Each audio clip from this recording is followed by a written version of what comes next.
Ставьте лайки и пишите свои комментарии. Они нам очень важны. Чем грозят выехавшим из Туркменистана этническим казахам? Об этом в нашем выпуске. Смотрите до конца.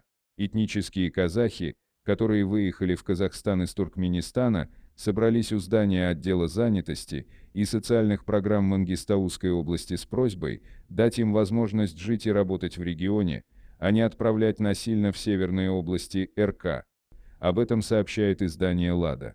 По словам десятков собравшихся человек, казахстанские власти не разрешают зарегистрироваться на территории Мангистауской области и угрожают депортацией, если они не уедут в Акмолинскую, Восточно-Казахстанскую, Павлодарскую, Северо-Казахстанскую и Абайскую области.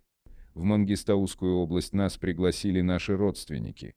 В Акмолинской, Павлодарской областях у нас никого нет. Здесь есть пожилые люди, которые приехали жить к детям. Есть и другие ситуации. Например, дочь переехала сюда, чтобы смотреть за больным отцом. В Туркменистане у нас все было хорошо, была работа, школа, но казахов оставалось мало, поэтому мы решили вернуться на историческую родину. От государства нам ничего не надо. Нам полагается квота в виде единоразовой выплаты в размере 214 тысяч тенге. Но мы готовы отказаться от нее, главное, чтобы нам дали возможность остаться в Мангистау.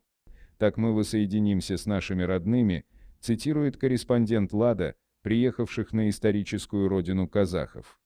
Когда мы за $50 обращались в казахское консульство в Ашхабаде, нам сказали, поставим печать, якобы место прибытия Павлодарская область. Тогда консул сказал, что это ничего не значит, главное пересечь границу. Получается, нас ввели в заблуждение. Если бы нам изначально сказали, что в Мангистау нельзя остаться, мы бы не продавали имущество и продолжили жить и работать в Туркменистане. Нас оттуда никто не выгонял, наоборот, нас хорошо проводили, пожелали удачи.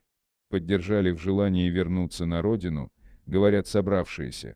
Мы полностью поддерживаем соотечественников, вернувшихся на историческую родину. Но нельзя ограничиваться только Мангистауским регионом.